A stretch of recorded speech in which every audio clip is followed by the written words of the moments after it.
What drives people to use substances? It's actually probably the most important question, even in my work. If you don't understand what someone's substance use is about or related to, how are you ever going to address it or help them address it? So trauma is probably the single biggest driver. So, you often hear things like cannabis is a gateway drug. I would say trauma is the gateway drug. If we look at many, many studies, they're kind of two different things that drive someone's risk of addiction. One is genetics. It's about 40 to 60% genetic, similar to diabetes in terms of someone's risk. That's not a done deal, obviously. There are people with strong genetic risks who never develop addiction and people without that who do. The other half of the equation is based on kind of your exposures and your experiences. And one of the number one drivers is what we call adverse childhood experiences. So there's this famous study called the ACEs study, which stands for Adverse Childhood Experience, and it's been replicated. There's a recent one done actually in Europe as well that looks at the number of adverse childhood experiences you have, and it's a linear track increase in terms of your risk of substance use disorder. So if you think about what's happening in the brain with substances, when we use alcohol or drugs, all sorts of feel-good hormones are released, right? Dopamine, your endogenous opioid system, which is literally your natural pain reliever. And if you take someone who's experienced trauma, there's great relief that people can find in substance use. Since we saw that in the pandemic, like what was going on in the pandemic, people were scared, they were bored, they were lonely, they were stuck at home, they didn't have their usual routine. Some people were losing people that they loved. And so we saw all of this escalating substance use. And it was actually most pronounced in people who are frontline workers. So that could be a healthcare provider. It could also be someone working in a grocery store or a convenience store who had to work through the scariest times of the pandemic, and also people who are caregivers. So those are kind of the two groups that had the biggest increase in their substance use during the pandemic. What is going on in the brain? You referenced it a little bit there. You referenced that dopamine makes you feel good. So, very naively, I would assume a case if you feel bad, dopamine makes you feel good, you want more dopamine. But is it more complicated and nuanced than that? Yeah, well, alcohol is a really complicated one because alcohol has lots of different effects on the brain. So any drug or substance that can cause addiction is going to release dopamine. That's sort of a primary driver of many things that we find rewarding, whether it's sex or food or alcohol or drugs. But alcohol also, so it binds to the part of our brain, a system called GABA, which is sort of our anti-anxiety system. So it's the same system that anxiety medications like people may have heard of Ativan or lorazepam or Xanax, these medications that are kind of sedatives and anxiety meds. Alcohol acts on that part of the brain. And it actually then causes a release of your endogenous opioids in your brain, so like your brain's natural painkillers. That's actually why one of the medications that's effective in helping people stop drink actually just blocks the opioid response in the brain, which doesn't make sense when you first hear about it until you understand these neural mechanisms, that actually your sort of natural painkiller system is activated by drinking. So when you hear someone talk about alcohol gives them pain relief, whether that's emotional or physical, that's a very real thing. That's a powerful system in our brain that gets activated when you're drinking. Ah, okay. So if I'm having a stressful time at work and work is making me anxious and is crippling me, then I'm more likely to want to have a big blowout on the weekend because that's effectively a pain medication. Totally. It's an anti-anxiety and a pain medication sort of all in one, and I think often this is part of the area where I think just getting more awareness and education about alcohol is so important because we see that as a way of like treating ourselves, right? And it's very easy to have that get out of control. And I think especially if in your head you think, as long as I'm not like drinking in the morning or missing work because of drinking or, having problems in my relationships, I'm fine. But actually there's so many health problems and even life problems related to alcohol that people may make different decisions for themselves if they had that awareness earlier on.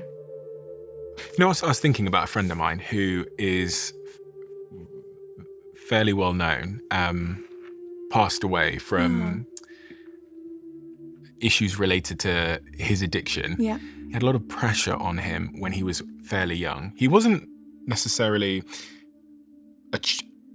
a young child when he had a lot of pressure put on him, but he was young. And I was wondering, as you said, childhood experiences, what age that is. Yeah.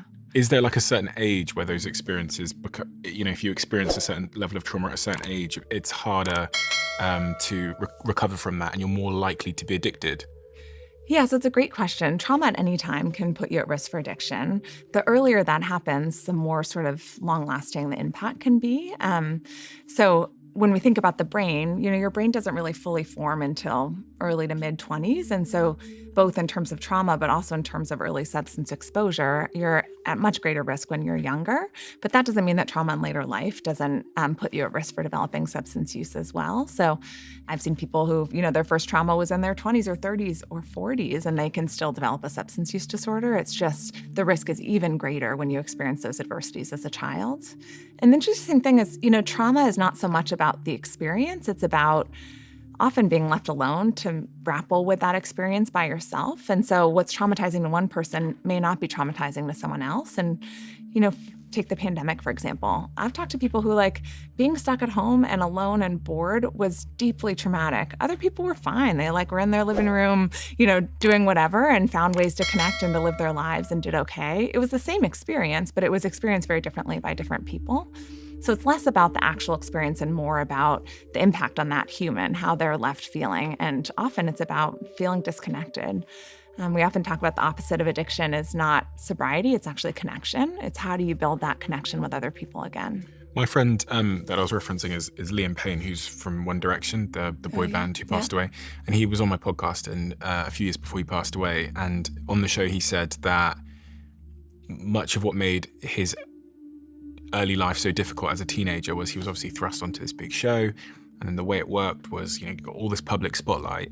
And then they'd put him up on a stage and he'd be in front of 100,000 people in Dubai.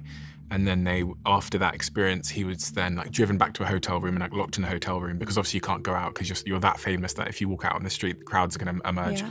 So he was then locked in that hotel room. And on the show, he said, I was locked in there with the minibar, which is full of alcohol. Yeah. So I would drink and then that cycle would repeat itself and he'd be stage, car, hotel, locked, drink, stage, car, and that cycle repeat itself. So when you were talking about isolation and loneliness as well, I never really considered the fact that connection and social relationships could play a role in creating an addiction in someone, but it tracks. Totally. It makes me think of a patient I saw this week who really wants to stop drinking and is able to go for a few weeks, but his life is pretty empty. He's not working right now. He doesn't have a lot of relationships. So when he's not drinking, he's sitting at home, watching TV by himself. And it doesn't take very long for him to think that, the thing that's going to give me relief is having a drink. And so then the question becomes less about the molecule of alcohol and more about, how do we fill up people's lives? How do we form connection and build community and build a sense of identity and purpose and engagement outside of the relief of substance use? You're clearly extremely smart. And when I meet people like you, I always think to myself, you could have committed your life to anything. You could have worked in pretty much any field and you would have been a success because you have what it takes to be successful. So why do you care so much about this? Yeah. I think like many people, I had kind of a personal thread. I had a family member who was impacted by addiction who actually died when I was in medical school. And so that was sort of a pivotal moment, I think, that coming at the same time that I was learning all of this science, I was realizing wow, I wish I'd known this when I was younger and dealing with family members and friends who are affected by this, and that we've gotten it so wrong. And most people don't have the kind of tools and knowledge to do things differently. And so, there's that saying, when you know better, you do better. And I think I kind of wanted to put out into the world what I wished was there for other people. An immediate family member? Mm-hmm. And what age were you when you lost that person? Probably 24 or so. From addiction? Yep. When you're dealing with a family member or someone close to you that has an addiction,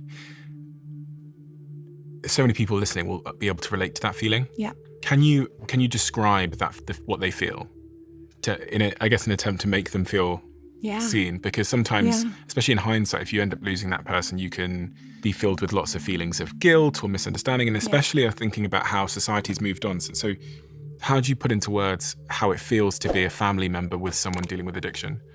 Yeah, I think you feel powerless. You feel like you want to do something and you either don't know what to do or feel like everything you've tried hasn't worked. I think, again, because people have been exposed to this idea that it's an issue of willpower or choice, which really implies that if people wanted it bad enough, they could just stop. And so if you're a family member, then that's easy to feel like, oh, they don't love me enough, that they're not choosing me over this substance. And so I think often people feel deeply hurt and they've, been through experiences that have created trauma for themselves. There's a lot of trauma within families who are experiencing this. And then they're sometimes given really bad advice, that you have to like kick someone out, or this whole concept of kind of tough love and that people need to hit bottom. And so sometimes people, either do that and then wrestle with the guilt of was that the right thing or not, or they feel bad even like being kind or loving to their family member. So I think there's a whole mix of feelings. And of course, if you lose someone, you always wonder, what if? Like, could I have done something differently? Could something else have changed? And I think people can feel angry and sad and guilty and be left with that. What did those people in your life need that you lost, that they didn't get? I think they needed science-based treatment and compassion and empathy, and I think they needed a world where addiction was not seen as something to be ashamed of or something that we judge, but rather something that is a problem. The shift from like, you are the problem to like, you have a problem and we can help you with this. And I think too often we have approached it as if like you, the person, are the problem. Do you sometimes think back and think, if I'd done something differently, whether it was you or someone else around you or the system around that individual, they would still be here today? Because I think that was the first thing that sprung to mind. I played back all the decisions that I made and I thought, okay, maybe that was bad advice that I was given. Maybe I should have been, maybe I could have called more. Maybe I could have intervened here. Maybe there's something else I could have done. Absolutely. I think about that all the time. And, I think of a friend I lost to overdose. I think of the family member I lost to alcohol. And not only things that I could have done differently, but also, those people, they saw their doctor, they were in the hospital, they had all these touch points, all of these like reachable moments where someone could have engaged with them and offered them kindness and actual effective care that's backed by science, and they weren't. And so there are all of these like missed moments and missed opportunities. But the other thing I think about is like how much time I lost with them, because I think often in this model of like tough love and kicking people out, or thinking like, I'm not going to see you until you stop using or stop drinking because I think that's going to help make them make that change, you lose out on like all of these moments of time with people that you love, and you can't get those back. And so there is this problem, I think, in that binary model of like, you're either like sober and in recovery or you're actively using, and this is good and that is bad, is that we lose the fact that like people who are struggling with addiction are amazing, funny, loving people who have a problem that they're dealing with. But if someone was dealing with cancer, you wouldn't like not want to spend time with them. You miss all of that time. And, both cases that I'm thinking about, like, I'll never get that back, There's a phrase I had many years ago, which I'm now reconsidering, which is change happens when the pain of staying the same becomes greater than the pain of making a change. Mm-hmm. And that kind of dovetails into this idea that someone needs to hit their own rock bottom for them to change. I think the reason why that idea prevails is because we hear so many stories. I hear them on this podcast of someone's family rejecting them, throwing them out on the street, and then them having that eureka moment that, fuck, I need to change my life. And people always reference that like rock bottom moment where they took action because, they were at the very bottom of the well. And how does that phrase sit with you? Change happens when the pain of making a change becomes greater than the pain of making a change. I think that there are those times, for sure. It's not to discount that. And I hear those stories too. But I think there are, from evidence, what we know, there are probably more times where people just endure the pain again and again and again until they never change. And I think the part that we don't see are the folks who change happens when they begin to get enough hope that things could be better for them, that, someone loves them, someone cares enough that they're reaching out a hand in the darkness, that there actually is a path forward. I think people stay stuck when they feel hopeless, when they feel like nothing could ever, that they're never going to get this, they're never going to be able to change, their life would never get better. And so, take the example, I'll often hear from family members when their loved one is in jail, that they're like, thank heavens, they're in a safe place at least. Like there's actually this sense of relief. There's even a term for it called a rescued, that people feel. I think it just goes to the desperation that families are dealing with, but this idea that like, that's a safe intervention. And you hear these stories, right, of someone who they get locked up and like, that's their eureka moment. And yet, if imprisonment were an effective intervention for addiction, for example, we wouldn't see that actually the time after getting released from prison, there's 130 times increased risk of dying from a drug-related cause. after people leave prison, and that your risk of dying ever from addiction is much, much higher if you've ever been imprisoned. And so I think there are those stories, but we tend to elevate those like amazing narratives, and we miss the fact that so many other people are going to die in pain and alone and isolated because they have no hope. And so it's not to discount those moments, and some people are incredibly resilient, and against all odds, even with the most trauma, they can, make it through, and that's incredible. But that doesn't mean that we should create a system that makes it as hard as possible on people. So would you say that if we are trying to help someone change, really it's about hope, it's about the strength of their why, and it's about love and empathy and connection? Absolutely. Is there anything else missing? And it's about effective treatment. And treatment, okay. Which is subjective, right? Which could be depending on the situation they're in. It depends on the type of addiction and their situation, but in most cases, it's some combination of psychotherapy, medication. So alcohol. Yes. Alcohol's been on a journey. Yes. It's been on a journey in terms of society's opinion about it. Mm-hmm. Can you take me on that journey and tell me where we are now? And when I'm saying that, I'm talking about society's opinion on its health benefits and what it is, and then also what we're getting wrong now about alcohol. Yeah. The journey of alcohol is fascinating. So first, I think we think of this as a relatively modern thing, but, archaeologists have discovered beer making equipment in hunter-gatherers' cave dwellings from 13,000 years ago. That's wild. Wow. 13,000 years of people figuring out how to make beer. You look at China 9,000 years ago, it was really about a spiritual journey or a social thing. It was never really about health. At some point, we started talking about this as something that is good for your health, drink red wine, it's going to improve your health. And that's where I think we got wrong. And the reason why was actually from how we were looking at the data. So first, if you look at only one health condition, there are some health conditions where a moderate amount of alcohol actually improves your health. But it was also how people were conducting the studies. So in most of those studies, what people do is they take a massive population, tens of thousands of people, where we have some data where they're reporting how much alcohol they used. And then we look at health risks over time. And scientists would lump people into sort of non-drinkers versus light drinkers, moderate drinkers, or heavy drinkers. And what they were finding is that people who were drinking even up to the moderate level were actually doing better than the people who weren't drinking at all. And so that was where that concept that drinking is good for your health came from. And so people talk about this J-shaped curve, meaning that moderate drinkers actually have lower risks of health problems. And then it's really only when you start drinking very high levels that you start having more risk of health problems than people who don't drink at all. What they realized was wrong with that is that in the people who don't drink at all, many of those people are not drinking because they're actually really unhealthy for another reason. They might have heart failure and they don't want to drink because they don't want it to mix with their medication. Or they might have had a history of alcohol use disorder and they're actually in recovery. So they've already had some damage from alcohol and they are not drinking because of that.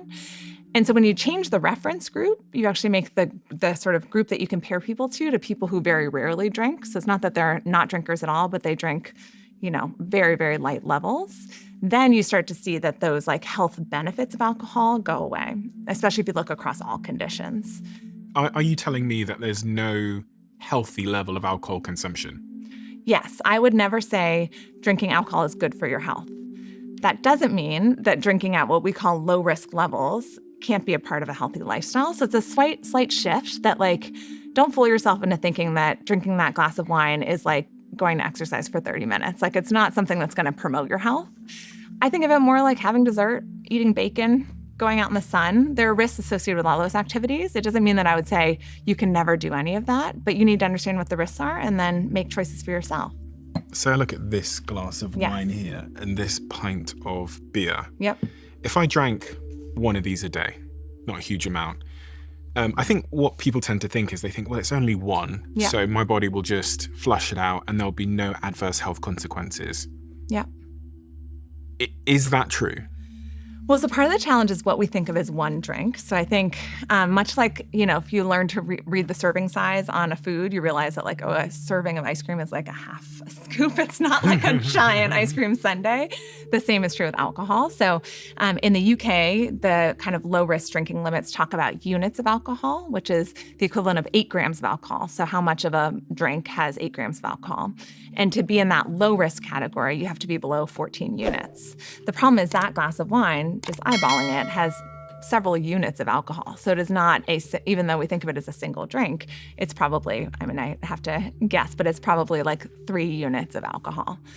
So if I have a glass of wine every day, I'll be over that limit then? You'd be right at that limit. The problem is most people don't drink just one glass. If if you have 2 glasses one day and then 1 glass one day and then 3 glasses one day because you're at a social function, all of a sudden you're actually quite a lot over that limit.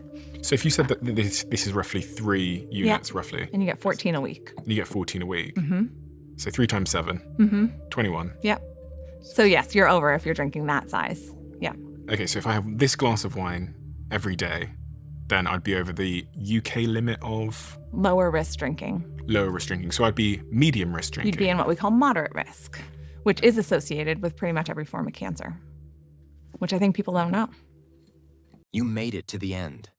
And maybe that's because something in this story felt familiar. Maybe it reminded you of someone you love. Maybe it reminded you of yourself. Behind every addiction, there's a pain no one sees, a silence, a memory, a loneliness that no one ever asked about. If this touched you even a little, don't leave quietly. Tell us in the comments, what part of this story stayed with you? Who came to your mind as you watched this? Sometimes sharing your truth helps someone else feel less alone. And if this video sparked something in you, subscribe, give it a like, and stay with us. This channel is here for real people, for real stories, for you. Because the opposite of addiction isn't sobriety, it's feeling connected. And maybe that connection starts right here.